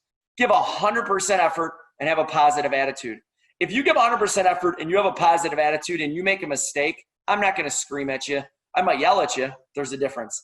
I might yell at you a little bit, but you know I love you, and I know you love me, and we're going to get along great. But if you're lazy and you have a negative attitude, there's no room for that on special teams. Okay? I have a couple of guys that I truly admire and respect. Mike Slovic, in my opinion, is the best special teams coach in the world. I've learned so much from him, so I like to give him credit every time I can. Mike Feminist is the head coach at St. Xavier University. He was my coach. I owe a ton to this man. Not only is he a great friend of mine, but I look to him like a brother figure when he was coaching me, and now kind of like a father figure when he was coaching me, and kind of now like a brother figure. He's a tremendous coach and a tremendous friend. Bill Porter was my high school coach. Kind of led me in the direction to where I'm at now. Dominic Pasolano is a guy I coached with early in my career. He's still a confidant of mine. He's a mentor of mine. Richie Lane is a special teams guru of sorts. He's the guy I meet with and talk ball with a lot. And then the Run the Power podcast, I do some work for them. And so I always give these guys credit, okay? I want you guys to reach out to me. If you have any questions, guys, email me, jflynn@sxu.edu. Hit me up on Twitter at jflynnii. Okay, my cell number, 815-922-3073. Reach out to me with any questions. Call me anytime, and I'd love to do a meeting with you guys. All right? So with that being said, guys, I'm going to stop my screen share and go back to the main screen. That was great. No, there was a ton of stuff on there. Loved it. Yeah, Coach, I'm sorry it took so long. No. I know. Here, when you get a special teams guy, if anyone's tuning into this, it's your fault because you knew it was going to take a long time. Because anytime you get I could have talked, I'm not kidding you, for 4 more hours just on kickoff return. So if you dare get in a room with me, we have a special teams room at St. X. Okay. It's open to any coaches who want to come. It's legitimately a 25 by 20 room. I have a gigantic TV, a bunch of chairs. If any of you want to come out there, I'll do it for 3 days a week, 4 days. I love talking football. You'll be there for a while. All right. But it's fun. I love it, man. No, it was awesome. It was a ton of info, but some great info. Couple things here. I think the big thing, all blocks have to happen in that 5-yard window. It's huge. Yeah. How many times you say, "Oh my God, he had a great block," but it was 20 yards away from the play. And there's always a reason why the return didn't work. Okay. And so what I would tell you for every special team, develop your 3 to 5 absolute rules. Okay. And, for kickoff return, 1 would be you got to get depth. Number 2 would be the battle zone's got to be 5 yards. Or 3, you got to block with your hands and get leverage. Those would probably be the 3 big things. Number 4, don't let them cross face. Come up with 3 to 5 rules. And if a kid breaks it, they know why, they know why they lost. Those are some huge ones, man. And I went over 20 absolutes, because if you do all that and the returner catches the ball flat-footed, well, then the tunnel's going to close up. So there are more than just 5, but if you come up with 3 to 5, man, and those are going to improve your special teams exponentially. Oh, absolutely. The other thing I wanted to ask was you have the kickoff drills packet. Do you do that for all your specials? Every single one of them. So I really believe if you want to be a great coach, you can't just have it up here, and you can't just a lot of guys know what they're talking about, but you have to coach coaches on how to coach. You have to coach players on how to play. You have to have diagrams and drills, and just the way I learn. If I watch championship coaching productions, if I watch this video or even the video that I'm on right now, if I'm watching Coach Flynn ramble on about kickoff return, if I'm sitting on the other end and I'm not writing it down and then taking that and then writing it somewhere else, I'm not going to learn what Coach Flynn is saying. So what I do, if I watch Coach Mack's defensive line presentation on stopping the run, I'm going to have my own defensive line stopping the run manual. And I'm going to take what you said, and if it works for me, the 1 or 2 or 3 things, I'm going to type it in my manual. So as soon as it goes in my manual, it's in stone. It's a living, breathing document. It's a technique, and that's what we do. If I don't do that, I forget it. You forget it. The kids forget it. So I have manuals for everything, for drills, for technique. I have a playbook. I have manuals, and if I see something that fits in one of my documents, I put it in there, and it becomes scripture, and I live by it. No, I love that. That's great, especially because you get out there, you get out to practice, especially in Illinois where coaches aren't always in the building, and more coaches aren't in the building. You have guys where you might see 10 minutes after practice, or you're doing text message, "Hey, here's the plan for today. Go run this drill." They can read through it. Hey. And keep the directions simple. 3 to 5 directions at the bottom. All right. And try to draw it to scale 3 to 5 directions. And the first time they run it, and I trust the guys, man. I have a GA or a student coach who's never coached football before. Say, do your best. You've played football. You coached it now for a couple weeks. Do your best. Teach the guys how to block. And when I watch the film and see that you messed up pretty much everything I wanted you to do, I'm going to yell at you. And then the next time you're going to do a better job. And then the third time, and then the fourth time. And then by the third or fourth time you run it, you can do it with a coach who's never coached before. And so in high school, you guys have tremendous coaches who have been coaching 20, 30 years. All right. They'd do a better job than a first-year student coach. That's for dang sure. All right. And so they kind of see they read through the drill and they run it. And then at the end, coach, got my laminated sheet, and then they give it to you. I spend different parts of the year doing different things. So I coach a lot. August, September, October, November. And then December, January, February, March, it's all playbook, drills, clinics, conferencing, and then I adjust all my documents during that 4-month window. And then when March comes around, I have other things that I do. And then around May, June, July, I'm going into the office and I'm laminating, because each document's 80 sheets of lamination minimum. They might be 100. And then there's other stuff. And I got bulletin boards and So I do all that stuff during the summer months, you know? So I kind of, you figure out a plan that works for you. And I just think if you have those binders and those playbooks and those manuals, it's a living, breathing document. Other than that, it's a figment of your imagination. No, totally agree. When you were talking about it, I was like, that's perfect. Something I'm going to give my special teams coordinator something to do here in June. We should lure him out to St. Xavier one day for a special teams meeting. For sure. Let's do it. The other thing, so 75% drills, 25% team. Is that something you start doing pretty much right out of the gate, or over time you just realize like having kids run down the field 12 times just isn't going to happen? Okay, so with coaching special teams, it's been like a spiral, kind of an evolution, I should say. It's been an evolution, right?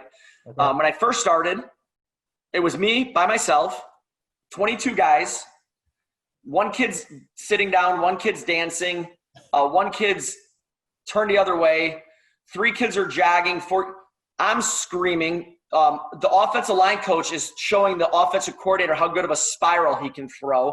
Mm-hmm. They're over there playing catch. You know what I'm talking about, right? Yep.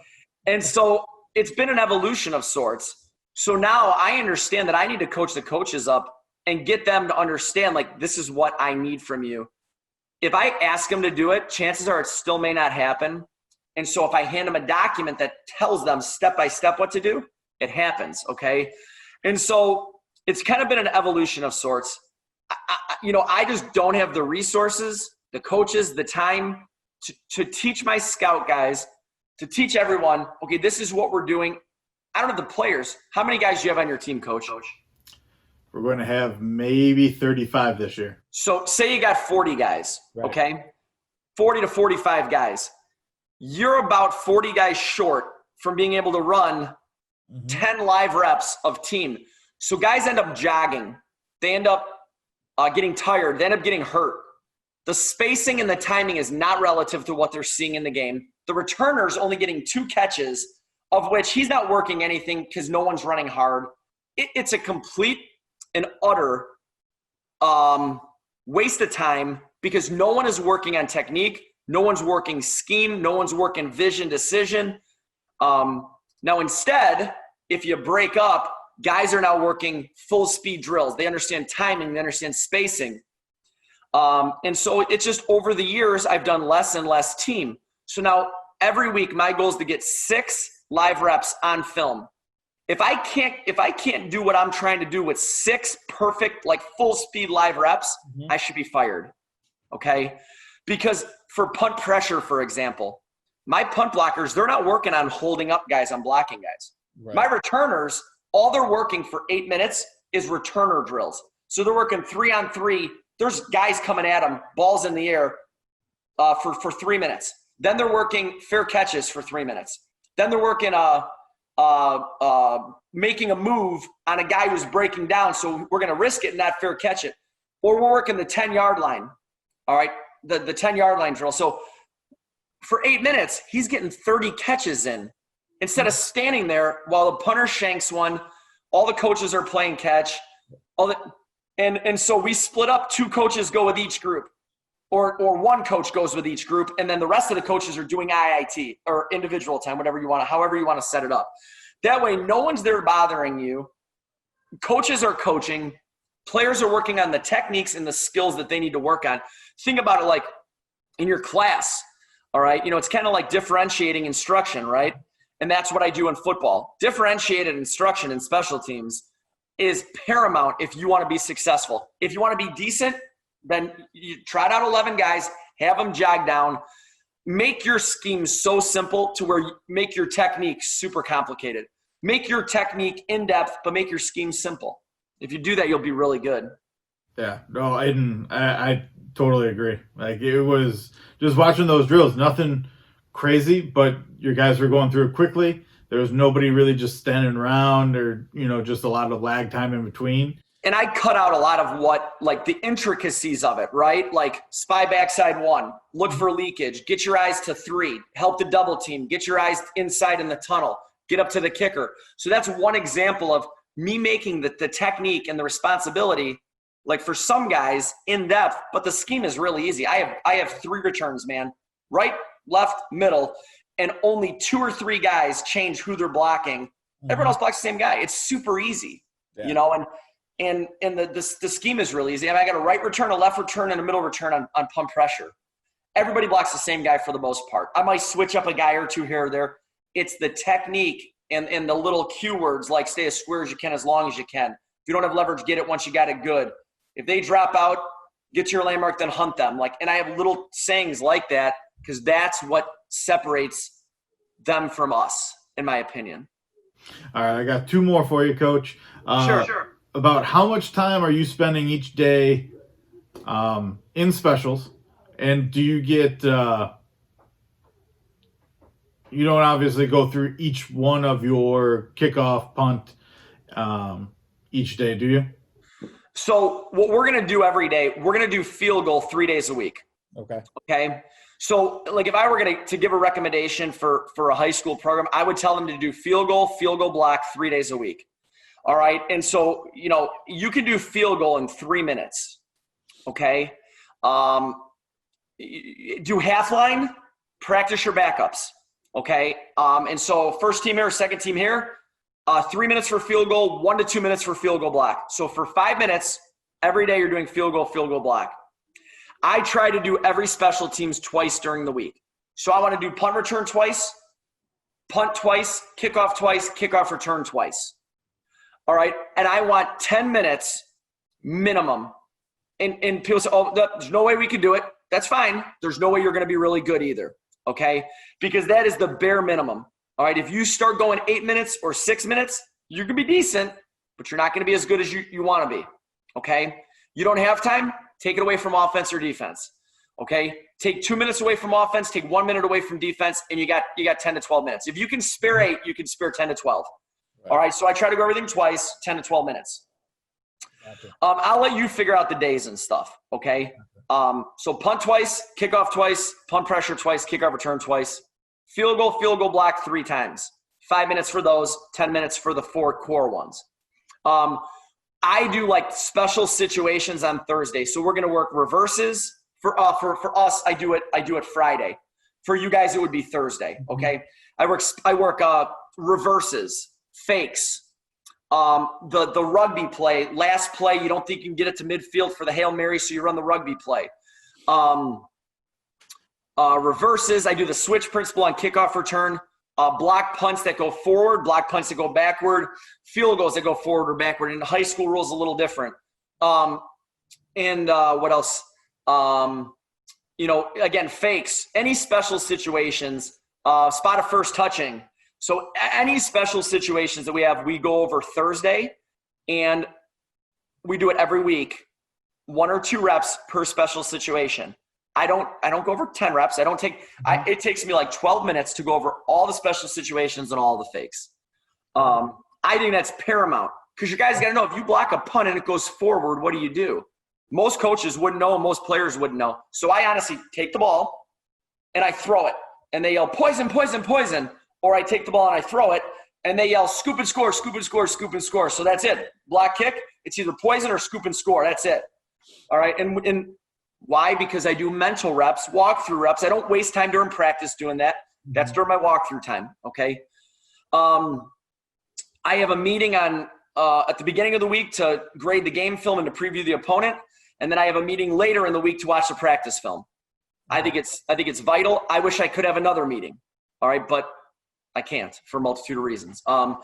So we try to meet 2 times or 3, practice every special teams twice, 10 minutes for the core minimum, 5 minutes for field goal block. Field goal block, you're going to do 3 times. And the only other thing is you got to do ball time at least 3 times per week, which is holders, snappers, kickers, punters, returners, fullbacks, and tight ends, scout guys, backup guys, young guys, get those sophomores and freshmen doing it. But you got to do that 8 to 10 minutes, 3 days a week. Okay. And so really when you break it down, you're looking at 25 minutes minimum, 25 to 30 minutes a day minimum. It might be before practice. It might be after practice. It might be during practice. But if you're efficient with your time, you could find, you could find that 30 minutes to do that. No, for sure. And I mean, there's a lot of stuff that carries over, right? I mean, kickoff, you're talking about tackling, you're talking about block destruction. There's stuff that you could take a little bit out of what you do defensively that goes into your kickoff coverage.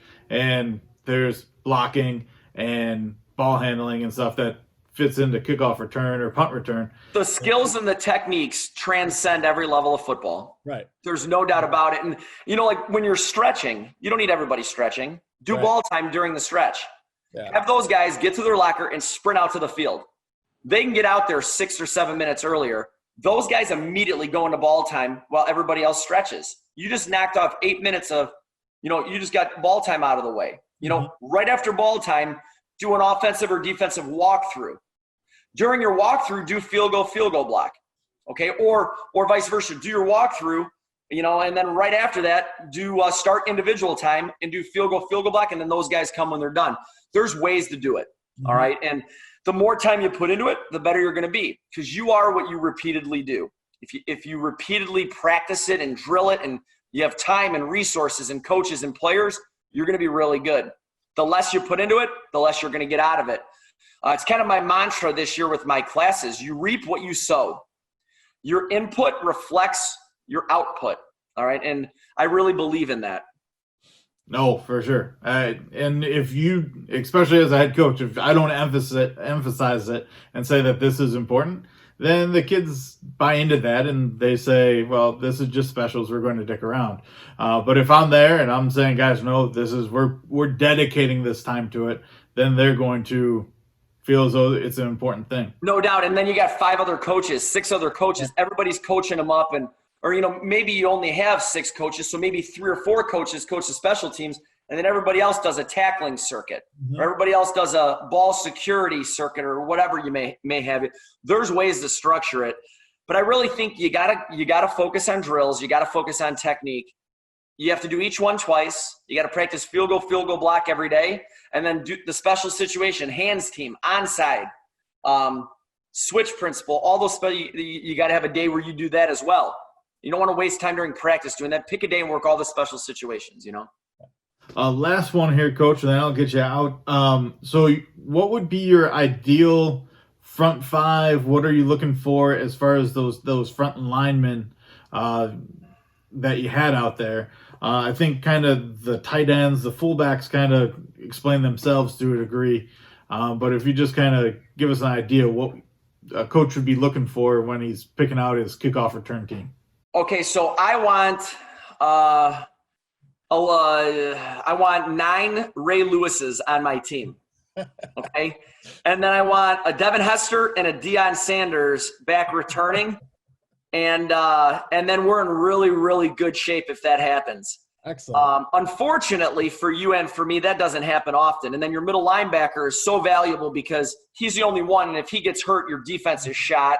Right. And your starting running back, you want him to return kicks. And if he gets hurt, you're going to score like 3 points a game. So you got to figure out a balance, all right, between using like capable players. And when I say capable, it's mentally and physically, okay?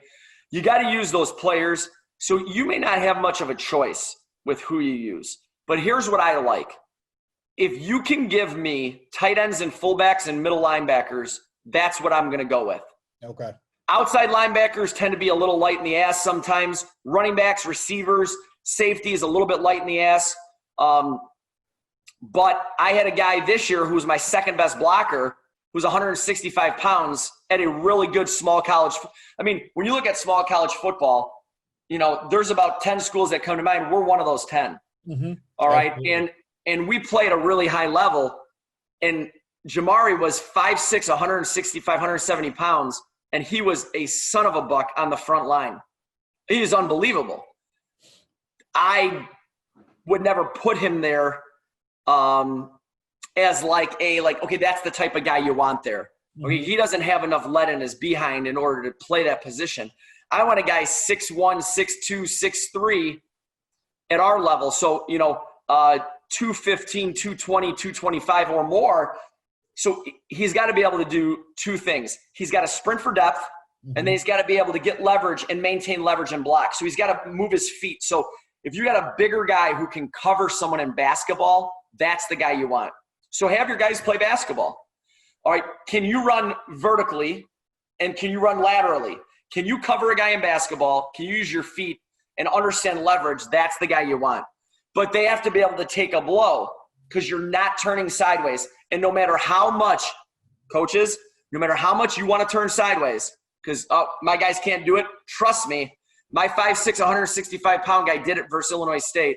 Your guys can do it, okay? Because that's something, it's a coach, our guys just can't do that. Yes, they can. They can't because you don't practice it and you don't teach them how to do it.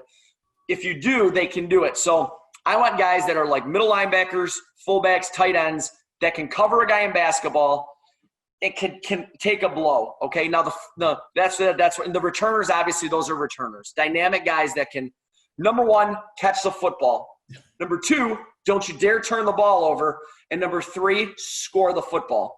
Catch the football, retain the football, don't turn it over, and score the football. That's kind of what I look for in those guys.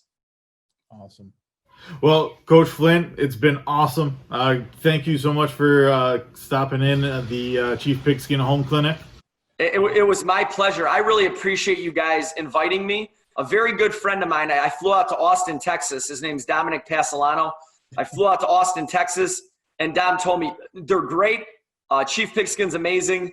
I contacted them. I told them you wanted to do something, and I told them that they would enjoy the special teams talk. I have a ton of respect for Dominic, and so I wanted to throw that out there one more time. So, Coach, when we're all done and you stop the recording, I'll stay and talk with you for a second. Oh, sounds good. Sounds good.